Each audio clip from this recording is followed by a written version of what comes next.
My next guest is someone who is really out of this world. No one is safe when they're in his presence, and he has performed over 650 shows across the globe, sold over 500,000 tickets. I'm sure he has visited the pearly gates more than once with his outrageous spectacular stunts, and insurance companies rocket their premiums when they hear his name. It's the one and only magician, hypnotist, mentalist, escapologist and biometric hacker, Mr. Keith Barry. Keith, you're very welcome into the studio. Yeah, thanks for having me. It's good to be here. Now that's quite a resume you have It is, there. yeah. So listen, I want to go back to basics with you for a minute. Tell us what it was like for you growing up and getting involved with magic and all this stuff that you do be doing. Well, I started off with a Paul Daniels magic set when I was just 5 years of age. And every Christmas after that, like Christmas just gone, I would get a magic set. And kind of snowballed on from there. When I was 14, I got a book called the Klutz Book of Magic when I was on a school tour in Scotland. And straight away I started performing in the public arena, doing everything from kids' parties to birthday parties. And then I also started to perform kids' magic. And then as a side step from that, I started to learn about hypnosis. And that's when I started to mix hypnosis into what I do. And then I came to college here in Galway for 4 years. I studied science and graduated with a BSc, an honours BSc, predominantly in chemistry. And then I became a cosmetic scientist. And then eventually I just jumped out of that and went into magic full time. So that's kind of as quickly as I can, synopsizing my whole career, you know. Wow, yeah. So would you have had any influences then kind of in studying all this in the background? Would you have had any family that would have been doing this to kind of get you into it, or was it just raw that you... No, my dad was a performer, so he's an amazing singer, and he used to always perform in the Tops of the Town, as it was known back then, down in Waterford, which was a kind of a huge talent show, and he performed a lot of show bands and things like that. But when he met my mum, she literally said to him, it's either entertainment or me. She gave him the ultimatum and he chose her. So I do remember when I met my girlfriend way back when, and was my wife now, pretty early, when I was like 17, I said to her, don't ever make me choose, because I'll be choosing the entertainment. So she never made me choose. So here we are, 20 however many years later, you know. Fair play, fair play. So now you've done, as I said there in the intro of the show, that you've done a lot of stunts and stuff over the years. You've lied on your back in ice and on television and stuff. Like, do you ever get worried that these things could go seriously wrong? Yeah, but the one you just mentioned, I actually buried myself in a ton of ice for 47 minutes. And, people who are, I suppose, watching this stuff on television or even on Facebook, they wonder, oh, is it real? Is it not real? But that was real. Like, I actually got really, really ill after that for a full 3 weeks. I won't go into detail because it's pretty gruesome stuff. But just imagine the worst food poisoning you've had for 3 solid weeks. So that's how sick I got. And it turns out my kidneys had shut down.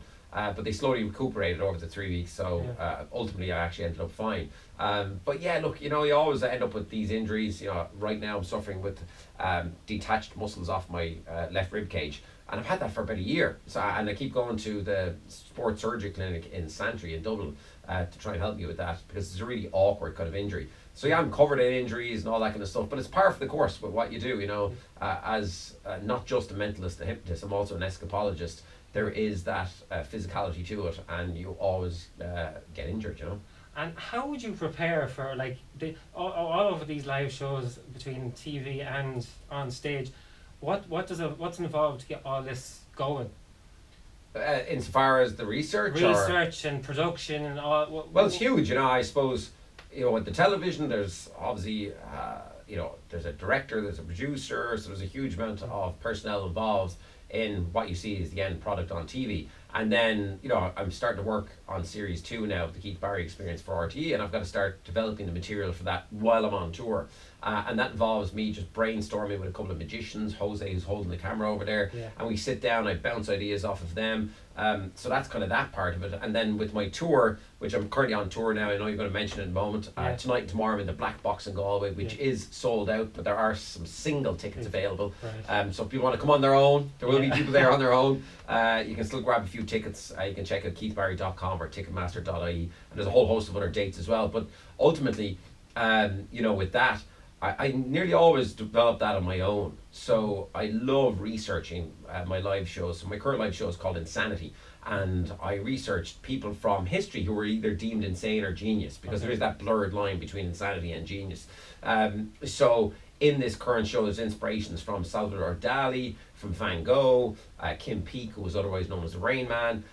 So I researched Insanity and Genius, and then the demonstrations come out of that, really, you know. So in the Insanity show, you know, I give somebody a permanent superhuman memory, who is, you know, otherwise just had a normal memory until they came up on stage. I give somebody extra strength, flexibility, and balance. I'm just going to put my hands up over here. When we're finished this interview, you can do all of the above that you just mentioned. Well, just come to the Black Box tonight or tomorrow night I'm on there. your own. I'm there already, so don't worry, I'm there. Yeah, perfect. I'll bring you up on stage. So, oh God. I'm sorry I said anything now. No, I know, yeah. But yeah, so it's a lot of fun. And then the second half, I get the audience to think of the most insane thoughts that they've ever thought about, and I hack into their brains and figure out those insane, weird, bizarre thoughts. And we've had some crazy thoughts over the tour so far. So like one guy I revealed that 25 years ago he threw a rock through a moving car.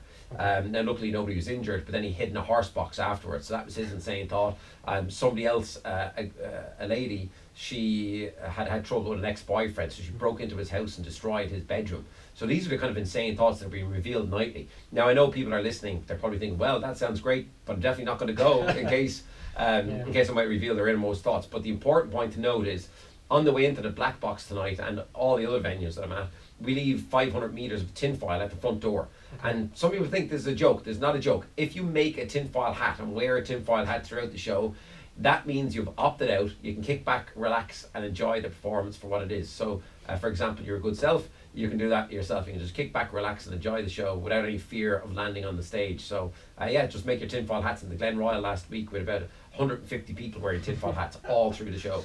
That's amazing, absolutely amazing. Now, I want to ask you though, can people, like, if you bring up someone on stage, I'm sure you've like a lot of onstage mishaps as well as, but can people's brains, can everybody have their brain hacked, or, you know, can you actually hack in, or is there like a boundary that some people can put up? No, there's a thing called neuroplasticity, where our brains are malleable and they change over time, and actually somebody like me can play on that. So I love skeptics coming up on stage. People that you know will always say, "Oh, he won't get me. He won't hypnotize me. He won't hack my brain." I love them, and I actively encourage them to come to the show and challenge me and get up on stage and see can I do it, because I can, because I know how skeptics think.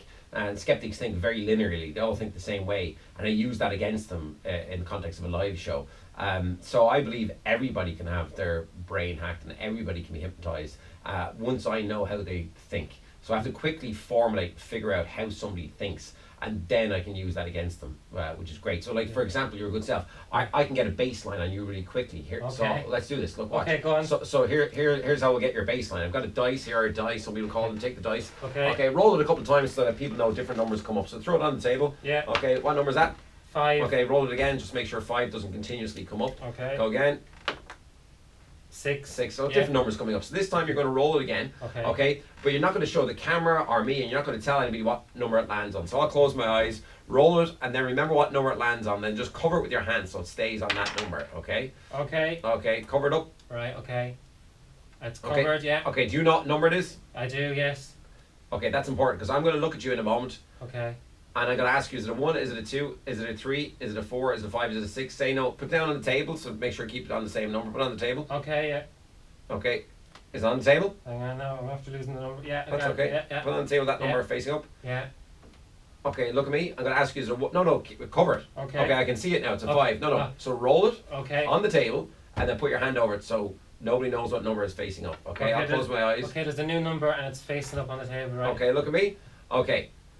Don't say anything. Just think no. Every time I ask you, think no. That's all you need to do. Okay, think no. Gotcha. Look at me. Is it a 1? No. Is it a 2? No. Is it a 3? No. Is it a 4? No. Is it a 5? No. Is it a 6? No. Okay, I told you to think no, but you actually said no. It meant you were over ear there. So I'm going to say it's definitely a 1. Is it a 1? Yes. It is a 1. Yeah. Okay, go again. Go again. Be sure to cover it with your hand so I can't see it. So roll it. Okay, roll it. Yeah. And then cover it with your hand. Yeah. Okay, look at me. Yeah. Okay. Okay, I want you to focus on whether it's a 1, 2, 3, 4, 5, 6. Don't say it, just think. I'm going to go with a 4. Is it a 4? Yes. It is a 4, yes. Yes. Yeah. Okay, but now that I've got your baseline, it allows me to do something else.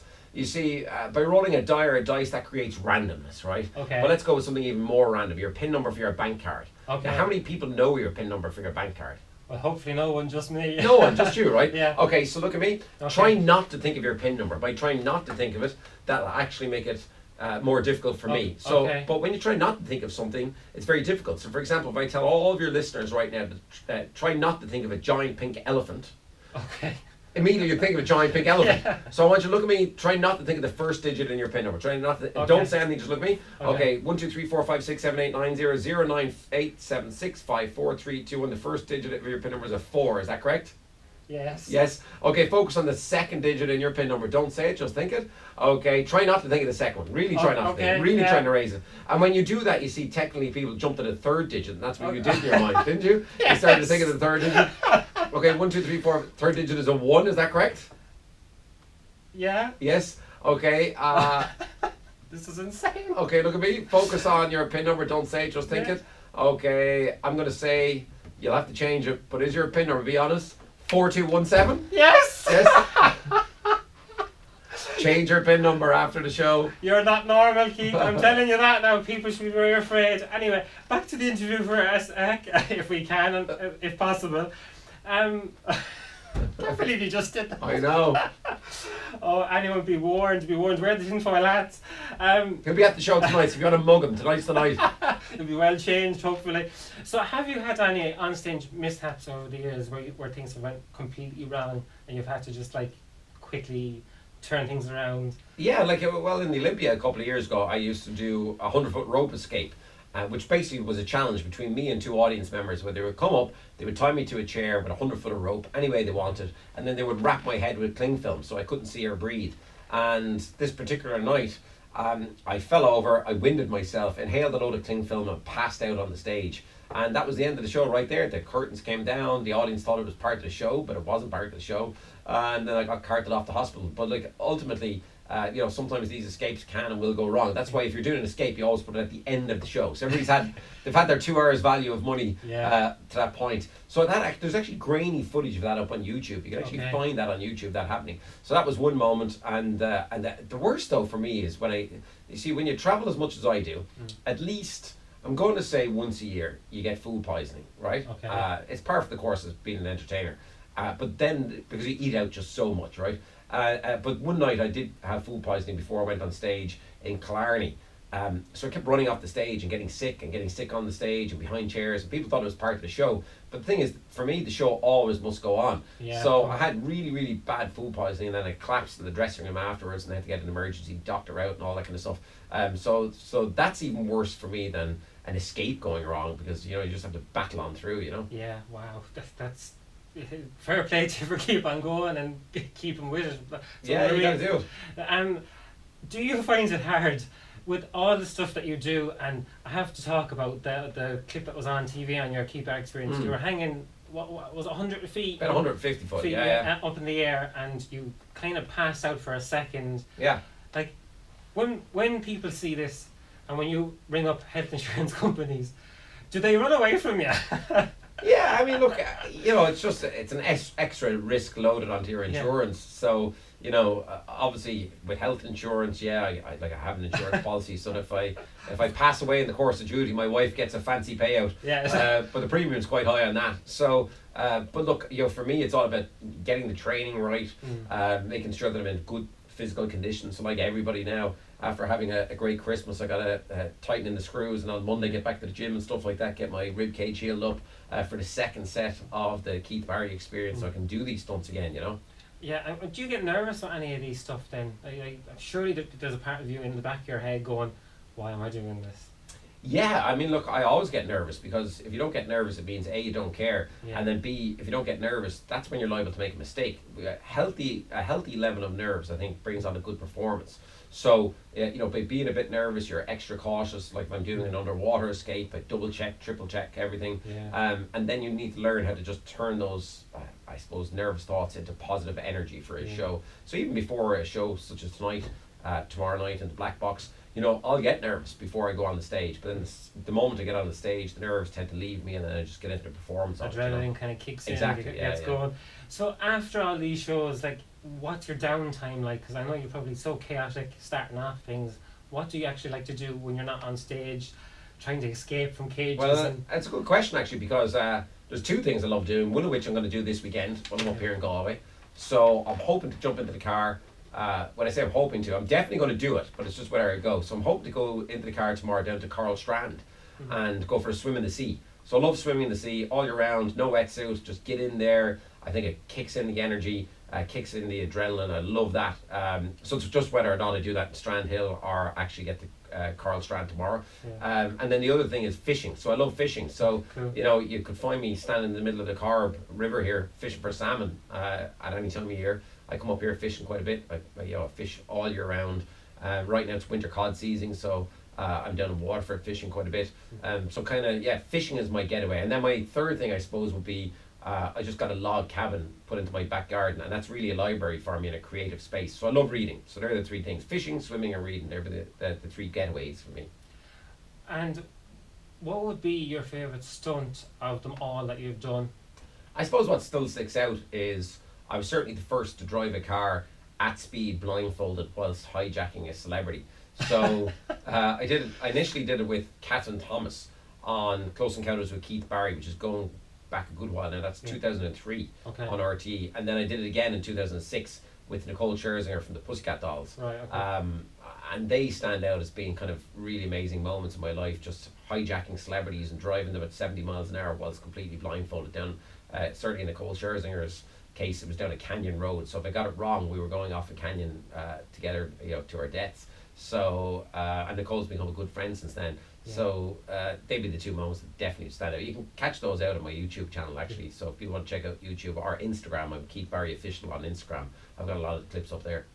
And out of all the things that you've done and venues and stuff, is there still one on your bucket list that you'd love to go and perform on? There's no one venue really. I mean, I headlined at Planet Hollywood a couple of years ago, which was a Amazing. dream come true to headline in Las Vegas. So I think I'd like to headline in Las Vegas again. Yeah. No particular hotel, but I just love another go at the Strip again because I really enjoyed my time there. And you know, it is any magician's dream to perform in Las Vegas. So to get back there, to headline there again, would be an amazing opportunity. And then, you know, maybe somewhere in the UK, maybe one of the big West End theatres in the UK, I'd love that as well. So both of those would be brilliant, you know. Speaking of celebrities and stuff, and over in the US, now you've done your shows all over the globe, but one of the big things is what I've been reading here about is you were a part of the Now You See Me movie franchise. So you worked with Morgan Freeman, Woody Harrelson.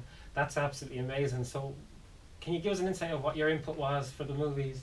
Yeah, it was amazing. Like, so on Now You See Me 1, I worked predominantly with Woody Harrelson, and I worked on the script for 2 weeks. But then on Now You See Me 2, I worked on the script from day zero. So right through from when there was no script at all the way through to the finished script and the finished movie. So when we finished writing the script, I helped Ed Solomon write all the magic for Now You See Me 2. They then asked me to go on set for 3 months over in Longcross Studios in London. So I went over there. I was there for 3 months. So I worked with all of the actors that time around. So Lizzie Kaplan, I taught her how to produce the doves. Dave Franco, I did the 3-card sequence with him and developed that specifically with him in mind. And then obviously Morgan Freeman, I worked with him a little bit as well. So yeah, that was just an amazing experience, you know. And they kind of treated me. For anybody who's seen the movies, you know, they are the predominant actors are known as the Four Horsemen. They treated me actually like a fifth horseman behind the scenes, which was amazing. And yeah, actually, and Now You See Me 2, if anybody ever sees it again, if they've got it recorded, when Lizzie Kaplan produces those doves, she turns to an audience member and says, "There's a pigeon in your pants," and he opens up his pants and the pigeon flies out. I was officially Mr. Pigeon Pants, and Now You See Me 2. Oh, really? So if you pause it at that moment in time, you can actually see that it was me. So that was my little cameo role and my claim to fame as the Mr. Pigeon Pants, and Now You See Me 2. Brilliant. I'll have to look back on that. I have it on DVD. I love those movies. They're fantastic. Thanks. When I heard that you were behind it, I was like, of course. Yeah, it was great fun. Yeah, and to be an Irish man on set as well must have been a bit of crack. Yeah, it was brilliant. Like, we were always doing magic behind the scenes all the time, me and all the actors. And then when I met Morgan Freeman, I hacked into his brain and I told him about a childhood friend of his called Boo Boo that he hadn't thought about in 50 years, and he completely freaked out. Wow. So that was kind of an amazing moment. And again, that moment was captured as a photograph right at that exact moment that I was hacking into his brain. And again, that photograph is up on my Instagram page, Keith Barry Official, if people want to check it out. Brilliant. Keith, yeah, thanks a million for coming in and chatting to me today. So the Insanity Tour has started, and as you said earlier on, you're in Galway the 3rd to 4th of January, the Black Box here. You're in Carlow, Carrick-on-Shannon, Killarney, Clonmel, Arklow, Ennis, Cavan, Kilkenny, Limerick, Wexford, Waterford, Athlone, Ballina, Letterkenny. 2 big nights in Dublin on the 5th and 6th of March in the Olympia Theatre. So make sure you get your tickets. All information on Keith's tour is on the Keith Barry website and all on your social media pages. Exactly, as well. yeah. So make sure you go grab your tickets now, folks, because I guarantee you it's not one to be missed. Listen, hopefully nothing goes wrong in Galway. I hope you survive the whole tour. Well, hopefully. I'll be getting electrocuted tonight and tomorrow night on stage. We won't go into too much detail on that, but I actually will be getting electrocuted. So that's a dangerous aspect to it. And then the end of the show was quite dramatic. Let's just put it that way. And the whole audience will be involved. Right, brilliant. Keith Barry, once again, thanks for in. Take it easy, and hopefully you'll come back in when you're back in Galway. I definitely will. Brilliant. Thanks very much. Thanks for having me. Take it Cheers. easy.